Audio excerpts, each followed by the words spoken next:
आगे शिक्षा विभाग से सारा फाइल तैयार होके चला गया और ट्रेजरी में जा कर के रुका हुआ है वर्क दिसंबर। इक्वल पे का मुद्दा हो, तो ये ओपीएस और इक्वल वर्क इक्वल पे के ऊपर क्या अभी भी किसी भी प्रकार की एक्टिविटी चल रही है? शिक्षा विभाग से जब मैं बात करता हूं तो बोला जाता है कि इस पे काम चल रही है। आप लोग ने भी देखा कि इस पे काम चल रही है, काफी जल्द आने वाली है और बहाली भी हम करेंगे। इसी सब पेच में अभी हम फंसे हुए हैं, इसी सब को सुधारने में हम लगे हुए हैं। ये सारा उलझा हुआ था।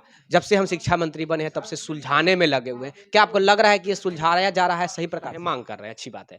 लेकिन काम ईमानदारी पूर्वक बहुत सारे शिक्षक नहीं करते हैं। मैं खुद जाता हूँ, स्कूल में भी मैं विजिट किया हूँ बहुत जगह। शिक्षक बहुत सारे ऐसे, ज़्यादातर शिक्षक की मैं बात करूँगा, जो काम नहीं करते हैं। उनके लिए, क्योंकि आप एक अध्यक्ष है, प्रदेश अध्यक्ष है, तो आप शायद उनको गाइडेंस दे सकते हैं। क्योंकि जब भी मैं जाऊँगा तो कहता है कि पत्रकार कैसे घुस गया स्कूल में। अब जब जाकर मैं दिखलाऊँगा। बिहार पटना सचिवालय में मौजूद है और आज हम कुछ शिक्षा विभाग संबंधित ही खासकर अपडेट देने वाले हैं, जिसमें नियोजित शिक्षकों के लेकर विशेष होगा ये वीडियो। तो तमाम नियोजित शिक्षक ध्यान से देखेंगे और ध्यान से सुनेंगे, क्योंकि आपके प्रदेश अध्यक्ष अभी आए हुए हैं सचिवालय में, आए हुए थे। लगा कि ये अपडेट तमाम बिहार के शिक्षकों को दिखलाना चाहिए, नियोजित शिक्षकों को दिखलाना चाहिए क्या कुछ चल रहा है आपके डिपार्टमेंट में, आपके लिए विशेषकर क्या चल रहा है। और धन्यवाद सर कि आप तमाम बिहार के नियोजित शिक्षकों के लिए लड़ रहे हैं। सबसे पहले तो बहुत बहुत धन्यवाद। आपको भी बहुत-बहुत धन्यवाद। इस चैनल के माध्यम से बिहार के तमाम नियोजित शिक्षकों को सूचना आप पहुँचा रहे हैं, इसके लिए तहे दिल से आपको धन्यवाद। शिक्षा विभाग में जब हम जाते हैं बात करने के लिए, यानी कि पत्रकार बनकर, तो शिक्षा मंत्री से जब बात करते हैं तो कुछ और बोलते हैं, शिक्षा विभाग के अधिकारी से बात करते हैं तो कुछ और बोलते हैं। जैसा कि आपने मिला शिक्षा विभाग के बड़े लेवल के अधिकारी, चाहे सेक्रेटरी हो या डायरेक्टर हो, आपको क्या बताया गया वहाँ? देखिए, स्थिति ऐसी है कि कथनी और करनी में बहुत फ़र्क दिख रहा है। इसकी वजह से ख़ास करके बिहार के शिक्षक हों या बेरोज़गार युवक हों, सबके मन में सरकार के प्रति नफ़रत की भावनाएँ जो है वो बढ़ती जा रही है।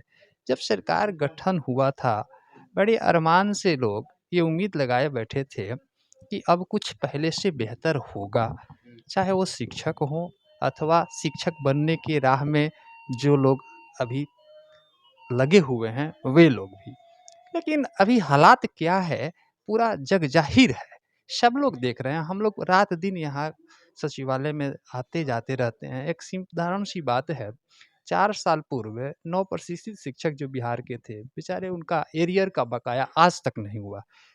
इसके पूर्व में सितंबर अगस्त में इसके लिए हम काफ़ी प्रयास किए और संचिका बिहार शिक्षा परियोजना तक चली गई और अगले दिन जिला को प्राप्त होनी थी। दुर्भाग्य कहा जाए, वहाँ से उसको वापस लौटा दिया गया।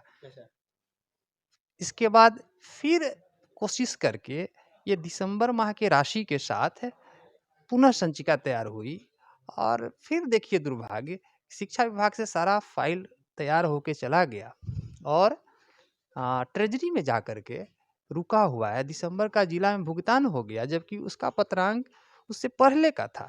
तो नियम ये कहता है कि जो पत्रांक पूर्व का है तो उसका पहले कार्य होना चाहिए।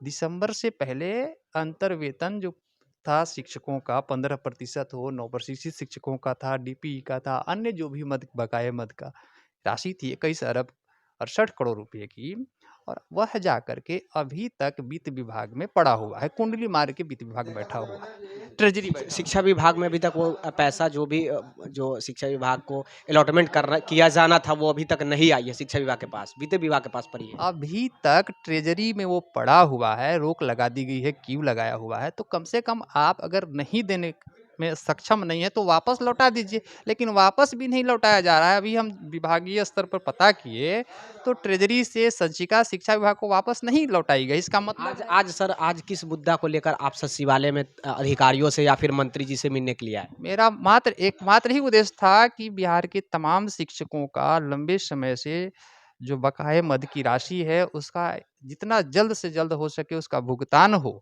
इस संदर्भ में हम यहाँ आज सचिवालय आए हुए थे।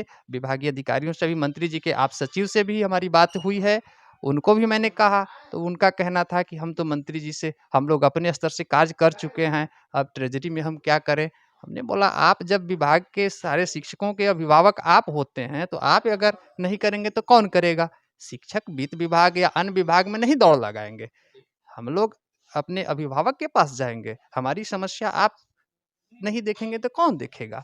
तो ये बड़ी विडंबना है। अच्छा सर, ओपीएस का मुद्दा हो या फिर ये इक्वल वर्क इक्वल पे का मुद्दा हो, तो ये ओपीएस और इक्वल वर्क इक्वल पे के ऊपर क्या अभी भी किसी भी प्रकार की एक्टिविटी चल रही है? शिक्षा विभाग से जब मैं बात करता हूँ तो बोला जाता है कि इस पे काम चल रही है। आप लोग ने भी देखा कि इस पे काम चल रही है, काफ़ी जल्द आने वाली है और बहाली भी हम करेंगे। इसी सब पेच में अभी हम फँसे हुए हैं, इसी सब को सुधारने में हम लगे हुए हैं। ये सारा उलझा हुआ था। जब से हम शिक्षा मंत्री बने हैं तब से सुलझाने में लगे हुए हैं। क्या आपको लग रहा है कि ये सुलझाया जा रहा है सही प्रकार से? देखिए, हकीकत यही है कि ज़मीन पर अभी कोई कार्य दिख नहीं रहा है। सिर्फ़ आश्वासन दिया जा रहा है और आश्वासन से कार्य चलने वाला अब नहीं है। हम लोग भी शुरू-शुरू समझे थे कि सरकार का गठन नया-नया हुआ है, कुछ अच्छा हो जाएगा। लेकिन सच्चाई यही है कि आज तक कुछ भी नहीं, केवल सुनाया जा रहा है ये होगा। साधारण सी बात, एक स्थानांतरण का मुद्दा महिला और दिव्यांग के लिए, वह तो हुआ ही नहीं आज तक। एक स्थानांतरण नहीं हुआ, नियुक्ति नहीं हो रही है, सारे हाई स्कूल खाली हैं, प्लस 2 खाली हैं, मध्य विद्यालय खाली है, मध्य विद्यालय में कहीं प्रधानाध्यापक नहीं है। अब आप कल्पना कीजिए, जिस विद्यालय में प्रधानाध्यापक नहीं रहेंगे, उस विद्यालय का क्या हाल होगा? जिस घर में परिवार का मुखिया नहीं हो, उस परिवार की स्थिति क्या होती है? ये किसी से छुपी हुई है? सरकार तो जानती है लेकिन इग्नोर कर रही है, जानबूझकर इग्नोर कर रही तो है। क्या आप बिहार के नौनिहाल शिक्षकों बच्चों का भविष्य बना रहे हैं या बर्बाद कर रहे हैं?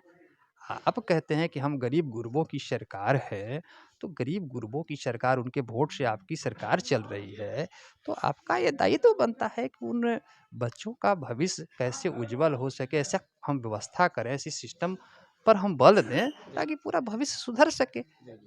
और स्थिति ये है कि जहाँ, अब सोचिए, प्लस 2 विद्यालय कर दिया गया, हाई स्कूल कर दिया, हाई स्कूल 10th तक तो मान लेते हैं 6 टू 8 के शिक्षक पढ़ा लेते हैं। प्लस 2 में सब्जेक्ट वाइज शिक्षक की बहाली होती है। आप सोचिए, केमिस्ट्री के शिक्षक क्या 11-12 में केमिस्ट्री पढ़ा लेंगे? ये 6 टू 8 वाले साइंस के शिक्षक पढ़ा सकते हैं? नहीं पढ़ा सकते हैं। इंग्लिश नहीं पढ़ा सकते हैं, संस्कृत नहीं पढ़ा सकते हैं, जूलॉजी, बॉटनी, तमाम तरह के सब्जेक्ट हैं। तो केवल विद्यालय खोल देने से, भवन बना देने से यह कार्य नहीं हो सकता है। जब तक वहाँ शिक्षक नहीं रहेंगे, तब तक शिक्षा नहीं दी जा सकती। क्या कहा गया जिस मांगों को लेकर आप यहाँ पे आए, उसके बाद क्या आश्वासन दिया गया? चाहे सेक्रेटरी की बात करूँ, डायरेक्टर की बात करूँ या फिर मंत्री की बात करूँ, क्या आश्वासन आपको दिया गया यहाँ पे? देखिए, ये लोग कहते हैं कि हम लोग अपने स्तर से कार्य कर रहे हैं, लेकिन कार्य कर रहे हैं तो धरातल पर दिख कहाँ रहा है? हम ये जानना चाह रहे हैं। आप कह रहे हैं, बार-बार कहते हैं कि हम कार्य कर रहे हैं, लेकिन धरातल पर कार्य दिख नहीं रहा है। कार्य दिखना चाहिए। सिर्फ आश्वासन। ये आश्वासन मत दीजिए, काम को हकीकत में लाइए। 4-4 साल से बकाये राशि के लिए शिक्षक परेशान है, कर्ज में डूबा हुआ है, कई परिवार उजड़ गया, कितने लोग काल-कलवित हो गए, मर गए, रह ही रहे यहाँ धरती पर। उनके परिवार के लिए आप क्या कर रहे हैं? तो मेरा कहना है कि जो भी राशि है इस वित्तीय वर्ष में, उसको भेज दीजिए। हम लोग काफ़ी प्रयास करते-करते ऊब गए आदमी, यहाँ आते-आते परेशान हो गए हैं। कोई मैसेज?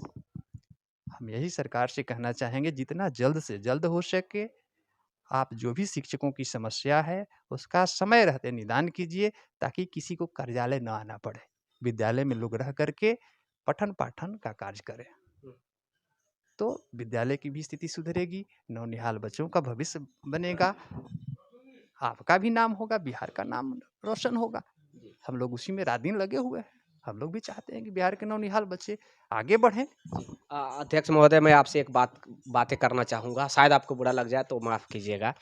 बहुत सारे ऐसे स्कूल हैं जहाँ पे शिक्षक आप वेतन के लिए आए, ये अच्छी बात है कि आप काम कर रहे हैं, वेतन ले रहे हैं, चाहे जो भी आपका माँग है। माँग करना देखिए ज़िनूनी अधिकार है, आप स्वतंत्र भारत में जी रहे हैं, तो आप काम कर रहे हैं, माँग कर रहे हैं, अच्छी बात है। लेकिन काम ईमानदारी पूर्वक बहुत सारे शिक्षक नहीं करते हैं। मैं खुद जाता हूँ, स्कूल में भी मैं विज़िट किया हूँ बहुत जगह, शिक्षक बहुत सारे ऐसे, ज़्यादातर शिक्षक की मैं बात करूँगा, जो काम नहीं करते हैं। उनके लिए, क्योंकि आप एक अध्यक्ष हैं, प्रदेश अध्यक्ष हैं, तो आप शायद उनको गाइडेंस दे सकते हैं, क्योंकि जब भी मैं जाऊँगा, तो कहता है कि पत्रकार कैसे घुस गया स्कूल में।